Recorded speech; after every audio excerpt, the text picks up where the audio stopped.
Hello, you are listening to Mini Meow-Ments, an Animal Humane New Mexico podcast. June is National Adopt a Shelter Cat Month, and throughout the month of June, we have been speaking with the experts in all things feline. I'm Brandon Carter, Animal Humane's multimedia specialist. Today's episode, feline veterinary care. I sat down once again with our Chief Veterinary Officer, Dr. Adena Robertson, to talk about how to keep your cat happy and healthy. So today we're talking about feline veterinary care. Yes. So how can you tell if a cat is healthy? That's a really good question, because cats, they're very mysterious, aren't they? But a lot of good ways you can tell they're healthy is one, they have a shiny coat. Their coat looks beautiful, it's nice and glossy. Their tail is up. They're interacting with their people. They want to interact with them. And also, too, that they're eating and drinking well. They're not having any vomiting or diarrhea issues. And so that brings us to the reverse end of that. How can you tell if a cat is unhealthy? Yeah, so definitely. So things like vomiting, diarrhea. But cats are really notorious for hiding out when they're not feeling good. And they can be really difficult to see when they're not feeling good. So if they're not interacting with you like they used to, they're hiding out more, they're maybe just a little more grumpy, definitely that's them not feeling good.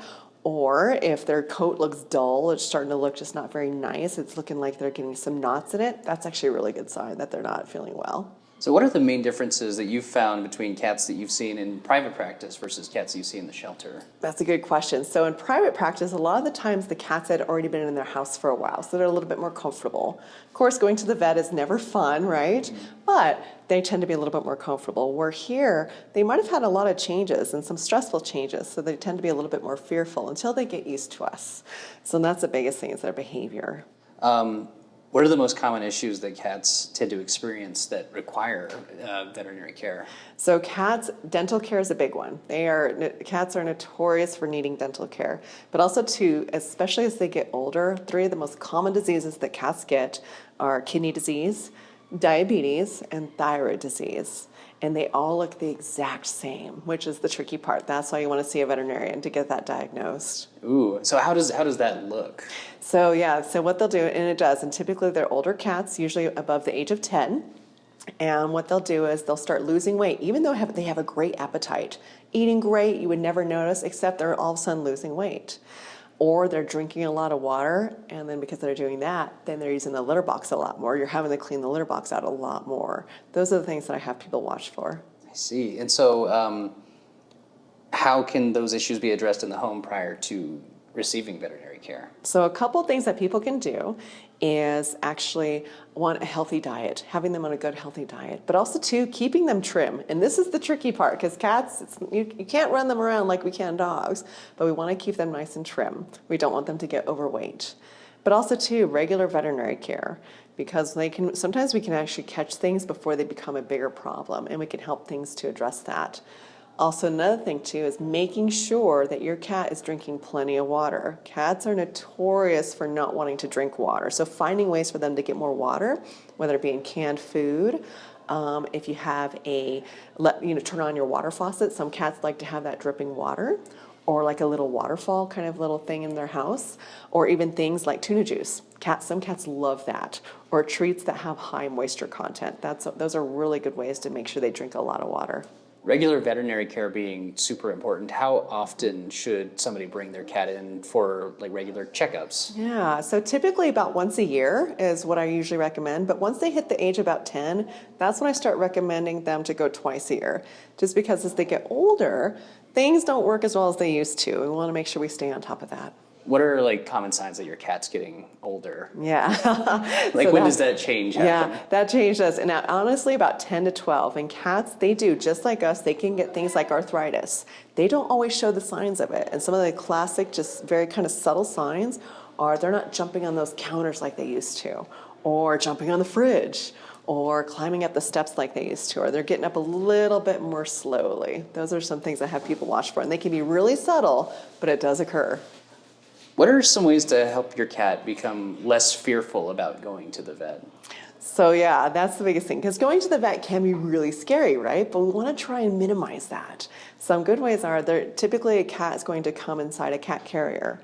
So don't bring the cat carrier out only when they're going to the vet. Leave the cat carrier out all the time. Let them sleep in it, put some treats in it. Have them really get used to a cat carrier, really actually, in a sense, enjoy it. But also too, there are kitty pheromones that are out there, things like Feline, and you can spray a little blanket with that, put that in the cat carrier, that can help them calm down, and you can spray their cat carrier with it. That way it helps them relax, it helps them feel better.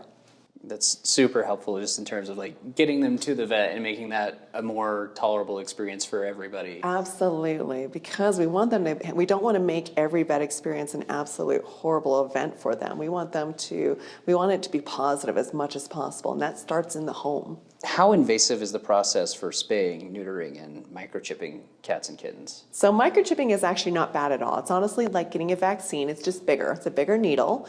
So it's not that much more though.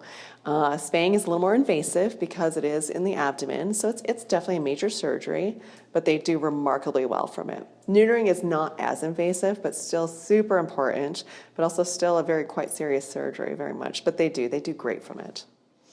And what are best practices for home care after your cat has been spayed and neutered?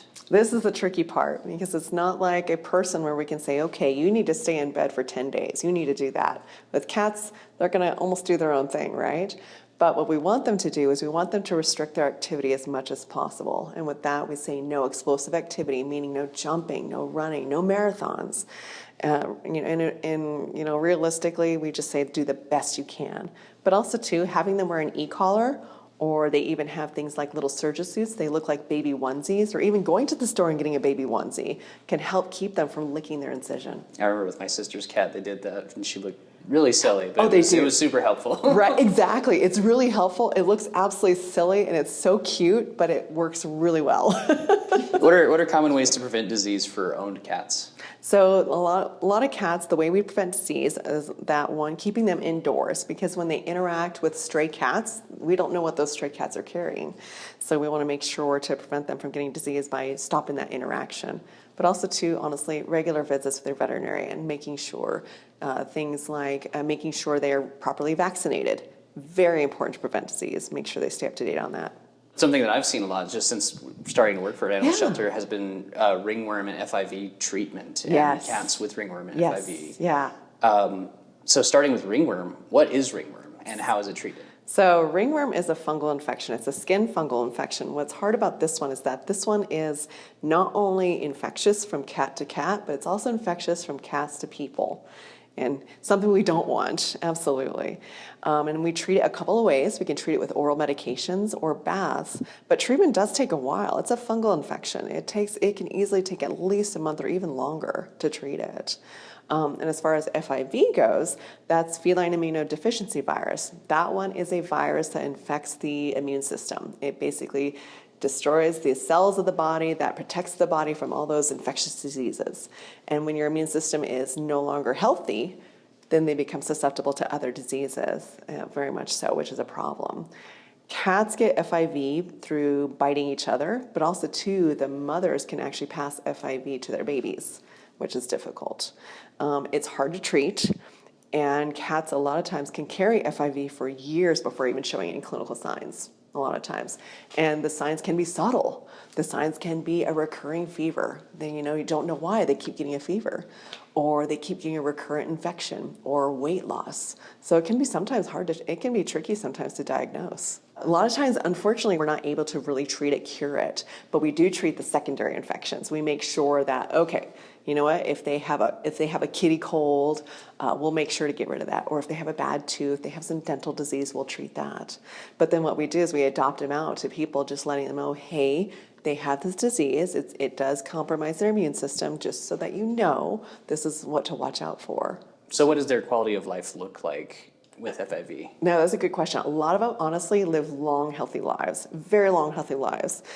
They do really well. The biggest thing is to watch out for is those secondary infections, because sometimes, just like us, if your immune system is compromised, those infections can actually be a lot harder on you, whether it be a cold, things like pneumonia, those kinds of things can actually turn something that might be easy for an animal who has a normal immune system to get over but one who has FIV, it's a lot harder for them.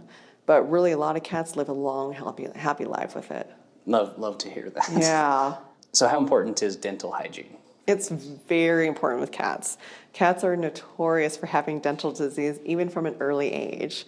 They can get anything from what's called stomatitis, which is, you'll look at them and they have severe inflammation, redness of those gums. And they can also have things like cavities like we do, where we want to make sure to take care of those. So dental health is really important. Just like in people, the dental health can affect the rest of the body. It can affect the kidneys, the heart, the liver. We want to make sure to take care of that. Absolutely. So what are ways to improve your cat's dental hygiene? A healthy diet is a great place to start, very much so. A healthy diet is a really good, but also to regular visits to the veterinarian. That way they can check their mouth, check to see if there's any bad teeth, very much so. And if there's a bad tooth, we can treat that. Sometimes we have to get rid of it, but that also prevents additional teeth from going bad or additional infections from occurring. How should a first-time cat owner approach seeking veterinary care for their cat? That's a good question, very much so. So what do? You have this little kitten or this cat, and all of a sudden, what do? The biggest thing, establish a relationship with a veterinarian. The time when you want to find a veterinarian is when they're still nice and healthy, not when there's an emergency and you don't know where to go. So establish a relationship, go to that veterinarian, talk to them, and bring your cat and have good social visits and take them regularly and turn it into a very positive experience. One of the things we touched on last time was that one of the most important things you can do for a cat is just knowing them, understanding who they are as an individual.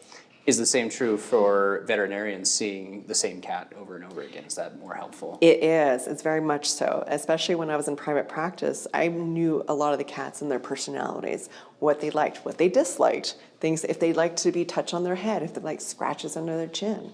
But also, too, that would help me determine when they weren't feeling well. They would come in and I knew their personality was off. Even though I hadn't seen them that frequently, it was a small spot in time, but it was year to year. I knew their personality. And so it's good to have that established relationship because that veterinarian will know your pet. What have been the most rewarding moments in working with cats in your career? Oh, what I love, especially because like we talked about, cats can be very subtle when they're not feeling good. And it could be a slow transition where we don't always notice that maybe they're off, but it's amazing when we find out what's wrong with them, diagnose it, get them the treatment they need, and their personalities can just blossom and they all of a sudden are bonding with their people again. And the people love that. And it's so wonderful to hear those stories where they're saying, he hasn't acted like this in years. This is wonderful. He's playing again. He's interacting with me again. He wants attention. He's loving on me again. That is such a warm feeling to feel, and it's so rewarding to hear that. What feline-specific advice do you have for folks pursuing a career in veterinary medicine? Oh, that's a good one. So the biggest thing I say is cats are not small dogs. Don't treat them as such. Cats are very much of their own. They take different types of medications. Their metabolism works differently. They don't get the same diseases that dogs do, very much so. And there are practices that are cat specific, and there are veterinarians who specifically go into just feline practice. And it's a very rewarding field. That's all the questions I have. Is there anything we didn't touch on as far as feline veterinary care that you'd like to expand upon? No, the biggest thing honestly is just regular veterinary care. That's the hardest thing, is that we would regularly see dogs in our practice, but sometimes we wouldn't see cats until they were 15, 16, 17, even 18 years old. And we'd never seen them since they were a kitten. So that makes it really hard for us to figure out what's been going on for the last decade to decade and a half. So establishing that relationship with your veterinarian is so important. Taking them to the veterinarian regularly is so important for their health. Another huge thank you to Dr. Robertson for giving us her time and expertise. And thank you to everyone who has tuned in to Mini Meow-Ments, an Animal Humane New Mexico podcast. Remember, June is National Adopt a Shelter Cat Month, but if you're feline, like opening your hearts and your homes to homeless cats, Meow is always the time. If adopting a cat isn't in the cards, consider volunteering, fostering, or supporting a local animal shelter like Animal Humane New Mexico. Information for how to get involved is on our website, animalhumanenm.org. Oh, and one more thing. If I was a cat, my meow would sound like this. Meow. What would your meow sound like? Let us know, and thank you for listening.